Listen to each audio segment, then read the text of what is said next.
Hello everyone, welcome back to my YouTube channel. നമ്മൾ കെമിസ്ട്രിയുടെ previous year questions, chapter 3യിലെ previous year questions discuss ചെയ്തുകൊണ്ടിരിക്കുകയായിരുന്നു. 5 questions നമ്മൾ already discuss ചെയ്ത് കഴിഞ്ഞു. ഇനി 6 മുതലുള്ള ചോദ്യങ്ങളാണ് നമുക്ക് പഠിക്കേണ്ടത്. അപ്പോൾ നമുക്ക് സമയം കളയാതെ ചോദ്യത്തിലോട്ട് പോകാം. 6ാമത്തെ ചോദ്യം എന്ന് പറയുന്നത് some information about 2 subshells are given below. 2 സബ്ഷെല്ലുകളെ പറ്റിയിട്ടുള്ള കുറച്ച് ഇൻഫർമേഷൻസ് നമുക്ക് തന്നിട്ടുണ്ട്. ആദ്യത്തേത് ഷെൽ നെയിം എം ആണ്, നമ്പർ ഓഫ് ഓറിയൻറ്റേഷൻസ് 5 ആണ്.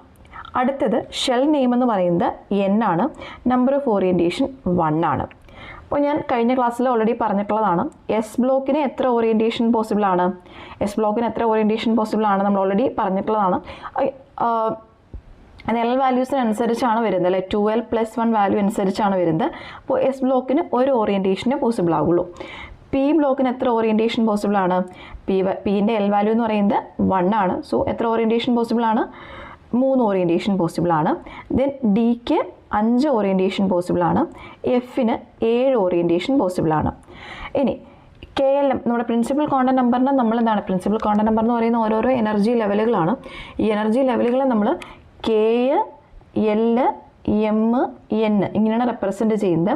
K എന്ന് പറയുന്നത് 1 ഫസ്റ്റ്, L എന്ന് പറയുന്നത് സെക്കൻഡ്, M എന്ന് പറയുന്നത് 3, N എന്ന് പറയുന്നത് 4. ഓക്കെ, ഇതാണ് ഇവരുടെ എനർജി ലെവൽസ് ആയി പറയുന്നത് അല്ലേ. അപ്പോൾ ഇവിടെ പറഞ്ഞേക്കുന്നത് ഷെൽ നെയിം എന്ന് പറയുന്നത് M ആണ് തന്നിട്ടുണ്ട്.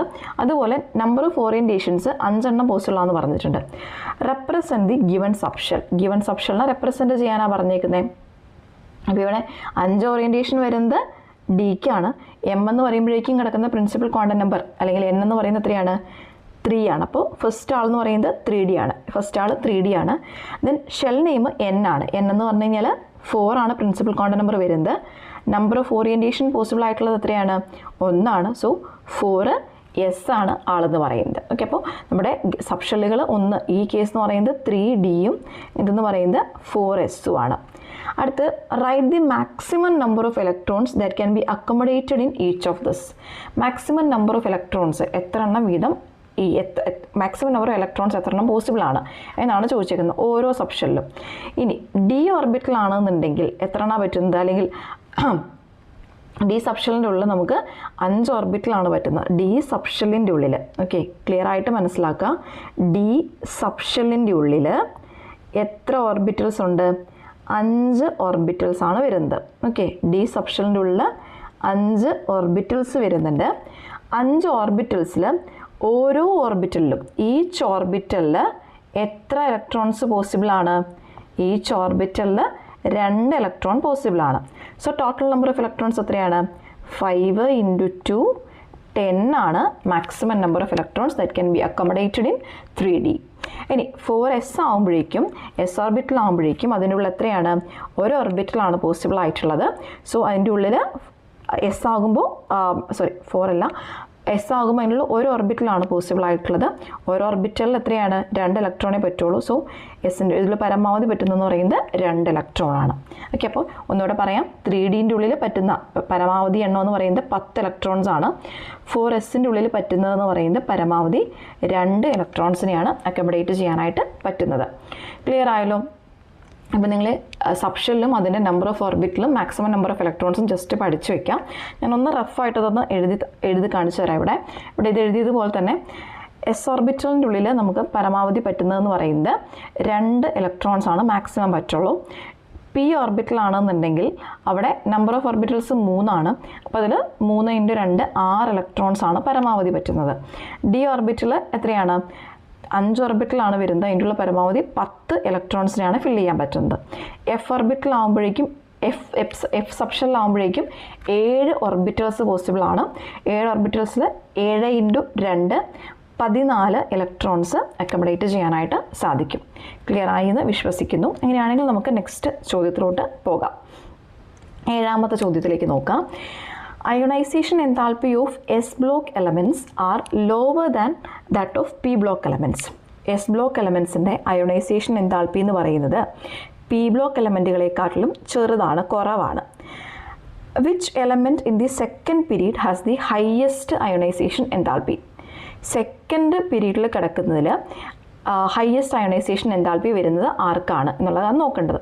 എഗെയിൻ നമ്മൾ കഴിഞ്ഞ ക്ലാസ്സിൽ പറഞ്ഞിട്ടുള്ള കാര്യമാണ് എന്താണ് അയണൈസേഷൻ എൻതാൽപ്പി അല്ലെങ്കിൽ എന്താണ് അയണൈസേഷൻ എനർജി എന്നുള്ളത്. It is the minimum energy required to remove the outermost electron from an isolated gaseous atom. ഇതാണ് അയോണൈസേഷൻ എൻതാൽപ്പി. ഏറ്റവും അവസാനം കിടക്കുന്ന ഔട്ടർമോസ്റ്റ് ഇലക്ട്രോണിനെ റിമൂവ് ചെയ്യുന്നതിന് വേണ്ടിയിട്ട് ഏറ്റവും മിനിമം വേണ്ട എനർജി എത്രമാത്രമാണ്, അതിനെയാണ് നമ്മൾ അയോണൈസേഷൻ എൻതാൽപ്പി എന്ന് പറയുന്നത്. എലോങ് എ പീരീഡ് എന്ത് സംഭവിക്കുകയാണ്, അറ്റോമിക് സൈസ് ഡിക്രീസ് ചെയ്യാണ്, ന്യൂക്ലിയർ ചാർജ് അതിനനുസരിച്ച് ഇൻക്രീസ് ചെയ്തും വരുന്നുണ്ട്. സോ അങ്ങനെ വരുമ്പോൾ ionisation enthalpy along A group എന്താണ്, എലോങ് എ പീരീഡ് കൂടിക്കൂടി വന്നുകൊണ്ടിരിക്കുകയാണ്. And what about along A group, along A group എന്ത് സംഭവിക്കുകയാണ്, അയോണൈസേഷൻ എൻതാൽപ്പി കുറഞ്ഞു വരികയാണ്. ഓക്കെ, അപ്പോൾ ഇവിടെ നോക്കുക, സെക്കൻഡ് പീരീഡ് തുടങ്ങുന്നത് എങ്ങനെയാണ് നമുക്കറിയാം. ഇപ്പോൾ 1s1 എന്ന് പറഞ്ഞു കഴിഞ്ഞാൽ അത് ഹൈഡ്രജൻ ആണ്, 1s2 എന്ന് പറഞ്ഞു കഴിഞ്ഞാൽ അത് ഹീലിയമാണ്. ഇനി 1s2 2s1 എന്ന് പറഞ്ഞു കഴിഞ്ഞാൽ അത് ആരാണ്, അത് ലിഥിയമാണ്. അതായത് സെക്കൻഡ് ഗ്രൂപ്പ് അല്ലെങ്കിൽ സെക്കൻഡ് പീരീഡ് തുടങ്ങുന്നതെന്ന് പറയുന്നത് ആരിൽ നിന്നാണ്, ലിഥിയത്തിൽ നിന്നാണ് സെക്കൻഡ് പീരീഡ് തുടങ്ങുന്നത്. ഓക്കെ, നമ്മളോട് ചോദിച്ചിരിക്കുന്നത് which element has the highest ionization enthalpy in the second period എന്നാണ് ചോദിച്ചിരിക്കുന്നത്. ഹയസ്റ്റ് അയണൈസേഷൻ എൻതാൽപ്പി എവിടെ കിടക്കുക, ലെഫ്റ്റ് ടു റൈറ്റ് കൂടി വന്നുകൊണ്ടിരിക്കുകയല്ലേ. അപ്പോൾ ഏറ്റവും റൈറ്റിൽ കിടക്കുന്നയാൾ, സെക്കൻഡ് ഗ്രൂപ്പിൽ ഏറ്റവും റൈറ്റിൽ കിടക്കുന്നയാളെന്ന് പറയുന്നത് നിയോൺ ആണ്.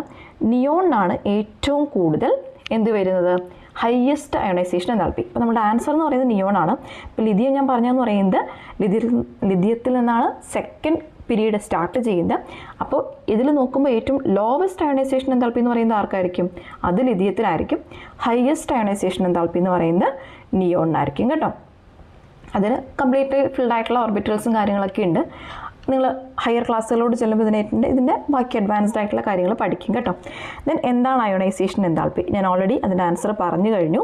It is the minimum energy required to remove the outermost electron from an isolated gaseous atom. മൊത്തത്തിൽ ഞാനിവിടെ നിരത്തി പിടിച്ച് എഴുതുന്നില്ല. അപ്പോൾ നിങ്ങളുടെ ടെക്സ്റ്റ് ബുക്കിൽ ഇതിൻ്റെ ഡെഫിനിഷൻസും കാര്യങ്ങളൊക്കെ ക്ലിയർ ആയിട്ട് കൊടുത്തിട്ടുണ്ട്. അപ്പോൾ ടെക്സ്റ്റ് ബുക്ക് നന്നായിട്ട് വായിക്കാം കേട്ടോ. ഏതൊരു സബ്ജക്റ്റിനും ടെക്സ്റ്റ് ബുക്ക് നന്നായിട്ട് വായിക്കണം. ഈവൻ മാത്സിലാണെങ്കിൽ പോലും ടെക്സ്റ്റ് ബുക്കിൻ്റെ ഉള്ളിൽ കൊടുത്തിട്ടുള്ള ക്വസ്റ്റ്യൻസ് ചെയ്ത് പഠിക്കണം കേട്ടോ. നിങ്ങൾക്ക് വലിയൊരു ചേഞ്ച് ഉണ്ടാവും. നിങ്ങളങ്ങനെ ചെയ്ത് പിടിച്ച് തുടങ്ങുമ്പോഴേക്കും നിങ്ങൾക്കൊരു വലിയൊരു ചേഞ്ച് നിങ്ങൾക്ക് ഫീൽ ചെയ്യും കേട്ടോ. ടെക്സ്റ്റ് ബുക്ക് വായിച്ച് പഠിച്ച് അതിലെ പ്രോബ്ലംസ് ഒക്കെ ചെയ്ത് വരുമ്പോഴേക്കും കുറച്ചുകൂടി നിങ്ങൾക്ക് കോൺഫിഡൻ്റ് ആയിട്ട് എക്സാമിനെ അപ്രോച്ച് ചെയ്യാനായിട്ട് പറ്റും. ദെൻ നമുക്ക് എട്ടാമത്തെ ചോദ്യത്തിലോട്ട് കിടക്കാം. എട്ടാമത്തെ ചോദ്യത്തിൽ പറഞ്ഞേക്കുന്നത് എന്താണ്, the atoms of elements A and B have 3 shells.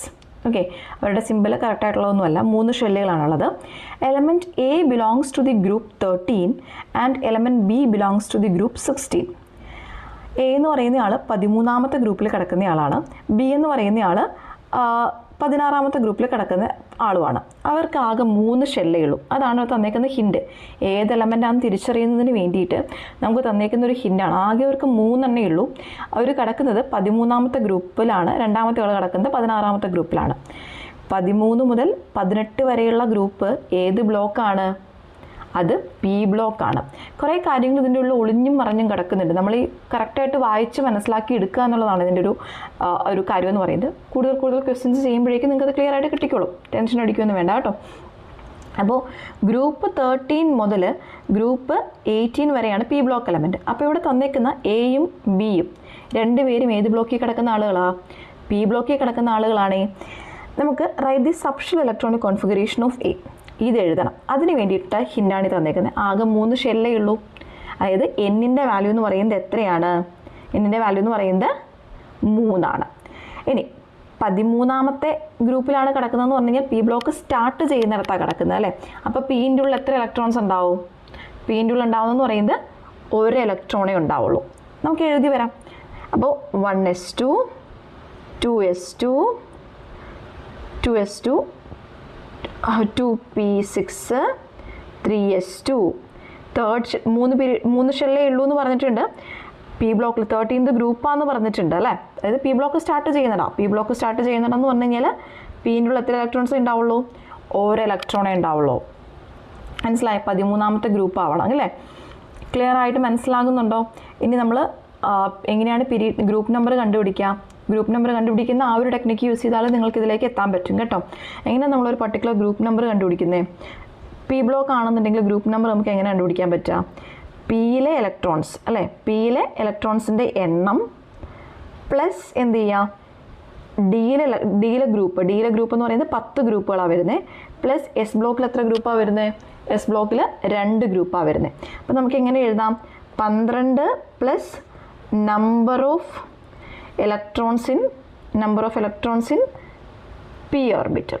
ഇതാണ് എന്തെന്ന് പറയുന്നത്? നമ്മളുടെ ഗ്രൂപ്പ് നമ്പർ എന്ന് പറയുന്നത്. പി ബ്ലോക്കിലെ ഗ്രൂപ്പ് നമ്പർ കണ്ടുപിടിക്കാനുള്ള ഇക്വേഷനാണ്. ഇത് യൂസ് ചെയ്ത് നമുക്ക് ചെയ്യാം. ഓൾറെഡി എന്താണ് അവിടെ 12 എണ്ണം ഉണ്ട് പി ബ്ലോക്കിലാണെന്നുള്ള കാര്യം നമുക്ക് മനസ്സിലായി, ഈ ഒരു ഹിൻറ്റിൽ നിന്ന് നമുക്ക് മനസ്സിലായി. ഇനി ഗ്രൂപ്പ് നമ്പർ 13 എന്ന് പറയുമ്പോൾ എത്രയായിരിക്കും? ഇതിലേക്ക് ഒരെണ്ണം ഉണ്ടാവുള്ളൂ. ഇങ്ങനെ വരുമ്പോഴും നമുക്ക് എന്ത് ചെയ്യാനായിട്ട് പറ്റും? ഈ പറയുന്ന സെയിം കാര്യം ഉപയോഗിച്ചിട്ട് നമുക്കിത് ഫില്ല് ചെയ്യാനായിട്ട് പറ്റും. അപ്പോൾ ഇതാണ് write the subshell electronic configuration of A എന്ന് പറയുന്നത്. അതായത് ഇതാരാണ്? ഇത് അലുമിനിയം ആണ്. ഗ്രൂപ്പ് 13 കിടക്കുന്ന ആളെന്ന് പറയുന്ന ഇയാൾ അലുമിനിയം ആണ് കേട്ടോ. ഇനി ഇവർ രണ്ടുപേരും പി ബ്ലോക്ക് ആണെന്നുള്ള കാര്യം മനസ്സിലായി. Which block do these elements belongs to? അത് നമ്മൾ നേരത്തെ തന്നെ ഡിഡ്യൂസ് ചെയ്തിട്ടുള്ള കാര്യമാണ്. അത് രണ്ടുപേരും കിടക്കുന്നത് പി ബ്ലോക്കിലാണ്. അടുത്ത ക്വസ്റ്റ്യൻ ശ്രദ്ധിക്കണേ. What is the oxidation state of A in its chloride compound? Aluminium ആണെന്ന് അപ്പോൾ നമ്മൾ തിരിച്ചറിഞ്ഞേ പറ്റുള്ളൂ. അലുമിനിയം എന്ത് ചെയ്യണം? അതിൻ്റെ ക്ലോറൈഡ് ഫോമിൽ വരുമ്പോൾ, ക്ലോറൈഡ് കോമ്പൗണ്ട് ആയിട്ട് കിടക്കുമ്പോൾ അതിൻ്റെ ഓക്സിഡേഷൻ സ്റ്റേറ്റ് എത്രയാണ് അത് കണ്ടുപിടിക്കണം. ഓക്കെ, അപ്പോൾ നോക്കുക, അതിൻ്റെ ഫോമുല എന്ന് പറയുന്നത് AlCl3 ആണ് കേട്ടോ. അലുമിനിയം ക്ലോറൈഡ് ആണ്. അലുമിനിയം ക്ലോറൈഡിൻ്റെ ഫോമുല എന്ന് പറയുന്നത് AlCl3 ആണ്. അപ്പോൾ ഇവിടെ നമ്മളെങ്ങനെ കണ്ടുപിടിക്കാം? മൊത്തം ഈ കോമ്പൗണ്ടിൻ്റെ മൊത്തത്തിലുള്ള വാല്യൂ എന്ന് പറയുന്നത് 0 ആണ്. ഇവിടെ 3 എണ്ണം വരുമ്പോൾ എത്രയാണ് ഇവിടെ വരുന്നതെന്ന് പറയുന്നത്? ഇവിടെ ക്ലോറിൻ്റെത് -1 ആണെന്ന് നമുക്ക് ക്വസ്റ്റ്യനിൽ ഓൾറെഡി ഹിൻറ്റ് തന്നിട്ടുണ്ട് കേട്ടോ. അപ്പോൾ ഇവിടെ 3 ക്ലോറിൻ ഉണ്ട്, അപ്പോൾ -3 ആണ് ഇവിടെ വരുന്നത് അല്ലേ. ഇതിൻ്റെ നമുക്ക് അറിയത്തില്ല. ഓക്കെ, ഇതിനെ നമുക്കിപ്പോൾ എക്സ് ആക്കി എടുക്കാം. ഇതിനെ എക്സ് ആക്കി എടുക്കാം. എക്സ് -3 എന്ന് പറയുന്നത് എന്തായിരിക്കും? 0 ആയിരിക്കും. കാരണം ഈ കോമ്പൗണ്ടിൽ പ്രത്യേകിച്ച് ചാർജും കാര്യങ്ങളൊന്നുമില്ല. അതിൻ്റെ മൊത്തത്തിലുള്ള ചാർജ് എന്ന് പറയുന്നത് 0 ആണ്. അപ്പം നമുക്കിതിനെ എങ്ങനെ എഴുതാം? x - 3 = 0 എന്ന് എഴുതാം. x - 3 = 0 ആണെങ്കിൽ x = എന്താണ്? +3 ആണ്. ഇതുപോലുള്ള ചോദ്യങ്ങൾ നിങ്ങളുടെ ടെക്സ്റ്റ് ബുക്കിൽ കൊടുത്തിട്ടുണ്ട്. ഇങ്ങനെ ഇട്ട് ചെയ്യാം, അല്ലെങ്കിൽ ഡയറക്റ്റ്ലി ഇതിൻ്റെ ഉള്ളിൽ നിന്ന് -3 ആയതുകൊണ്ട് ഇത് +3 ആയിരിക്കും. അങ്ങനെ അത് എന്ത് ചെയ്താൽ ന്യൂട്രലായി പോകുന്നു. അങ്ങനെയുള്ള കൺസെപ്റ്റിലും ആൻസർ ചെയ്യാം കേട്ടോ. നിങ്ങൾ +1 ചെല്ലുമ്പോഴേക്കും ഇതുപോലുള്ള ഇക്വേഷൻസ് ഒക്കെ യൂസ് ചെയ്തിട്ടാണ് പഠിക്കുന്നത്. അപ്പോൾ ഇതിൻ്റെ ഓക്സിഡേഷൻ സ്റ്റേറ്റ് എന്ന് പറയുന്നത് എത്രയാണ്? +3 ആണെന്നുള്ള കാര്യം മനസ്സിലാക്കാം. ഓക്കെ, ക്ലിയർ ആയി എന്ന് വിശ്വസിക്കുന്നു. നമുക്ക് 9ാമത്തെ ചോദ്യത്തിലോട്ട് പോവാം. 9ാമത്തെ ചോദ്യം, some statements are given below regarding the element with atomic number 24. Atomic number 24 ആയിട്ടുള്ള ആളെ പറ്റിയിട്ടുള്ള കുറച്ച് കാര്യങ്ങൾ പറഞ്ഞേക്കാണ്. ആറ്റോമിക് നമ്പർ 24 എന്ന് കേൾക്കുമ്പോൾ തന്നെ നമുക്കറിയാം ആരാണത്? അത് ക്രോമിയമാണ്. ഈ ചാപ്റ്റർ പഠിക്കുമ്പോൾ നമ്മൾ ഇമ്പോർട്ടൻ്റ് ആയിട്ട് പഠിച്ചിരിക്കേണ്ട കുറച്ച് ആളുകളാണ് ക്രോമിയം, കോപ്പർ തുടങ്ങിയിട്ടുള്ള ആളുകൾ എന്ന് പറയുന്നത്. അപ്പോൾ നോക്കാം, ക്രോമിയമാണ്. അപ്പം അങ്ങനെ ക്രോമിയം ആണെന്ന് മനസ്സിലാകുമ്പോൾ തന്നെ കുറേ കാര്യങ്ങൾ നിങ്ങൾക്ക് കിട്ടും. അപ്പോൾ സ്റ്റേറ്റ്മെൻറ്റ് 1 പറഞ്ഞിരിക്കുന്നത് the subshell electronic configuration of this element is 1s2 2s2 2p6 3s2 3p6 3d4 4s2. ഇങ്ങനെയാണെന്ന് തന്നേക്കണേ. ഇത് തെറ്റാണ്. ഈ ഒരു സ്റ്റേറ്റ്മെൻറ്റ് തെറ്റാണ്. എന്തുകൊണ്ടാണ്? ഈ ഓഫ് ബോ പ്രിൻസിപ്പിൾ എന്ന് പറയുന്നതിന് നമ്മൾ ആ ഒരു വരച്ച് ഇങ്ങനെ 1s 2s 2p ഇങ്ങനെയൊക്കെ വരച്ച് അങ്ങനെ എഴുതുന്നുണ്ടല്ലോ. ആ എഴുതുന്നതിന് നമ്മൾ ഓഫ് ബോ പ്രിൻസിപ്പിൾ എന്നാണ് പറയുന്നത്. ആ ഓഫ് ബോ പ്രിൻസിപ്പിളിന് എന്താ പറയുക, എക്സെപ്റ്റഡ് ആയിട്ടുള്ള കുറച്ച് ആളാണ് ഇയാളെന്ന് പറയുന്നത്, ഈ ക്രോമിയം, കോപ്പർ തുടങ്ങിയിട്ടുള്ള ആളുകൾ എന്ന് പറയുന്നത്. ഇവിടെ ഒരു ചെറിയ റീഅറേഞ്ച്മെൻറ്റ് നടക്കുന്നുണ്ട്. അതായത് ഇതിൻ്റെ യഥാർത്ഥത്തിലുള്ള കോൺഫിഗറേഷൻ എന്ന് പറയുന്നത് 3d5 4s1 ആണ്.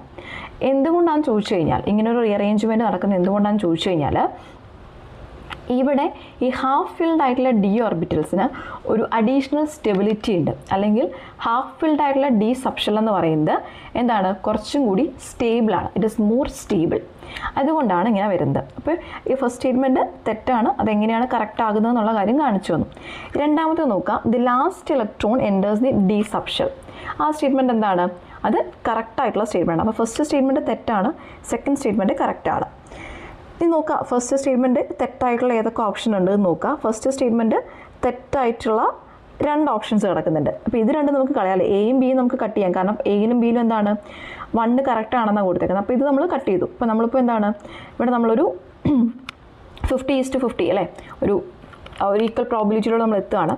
ഇനി നമുക്ക് സി ആണോ ഡി ആണോ എന്ന് തിരിച്ചറിഞ്ഞാൽ മതി. അതിന് നമ്മൾ നോക്കേണ്ടത് എന്താണ്? അതിന് 3ാമത്തെ സ്റ്റേറ്റ്മെൻറ്റ് കറക്റ്റ് ആണോ എന്ന് നോക്കണം. the L value of the subshell where the last electron enter is 1. Okay, അതായത് ഇവിടെ ഡി സബ്ഷെൽ ആകുമ്പോൾ എന്താണ്, എല്ലിൻ്റെ വാല്യൂ എന്ന് പറയുന്നത് 1 ആയിരിക്കും എന്നാണ് പറയുന്നത്. ഞാൻ പറഞ്ഞിട്ടുണ്ട് ഡി ആകുമ്പോൾ എല്ലിൻ്റെ വാല്യൂ എന്ന് പറയുന്നത് എത്രയാണ്, 2 ആണ്. ഓക്കെ, അപ്പോൾ തേർഡ് സ്റ്റേറ്റ്മെൻറ്റ് എന്താണ്, തെറ്റാണ്. അപ്പോൾ 1 and 3 ഇൻകറക്റ്റ്. ഓക്കെ, നമുക്ക് ആൻസർ കിട്ടി. ഡി ആണ് നമ്മുടെ answer. 1 and D incorrect, 2 and 4 correct. ഇതാണ് നമ്മുടെ ആൻസർ എന്ന് പറയുന്നത്. ഇനി ഫോർത്ത് സ്റ്റേറ്റ്മെൻറ്റ് വായിച്ചു നോക്കാം.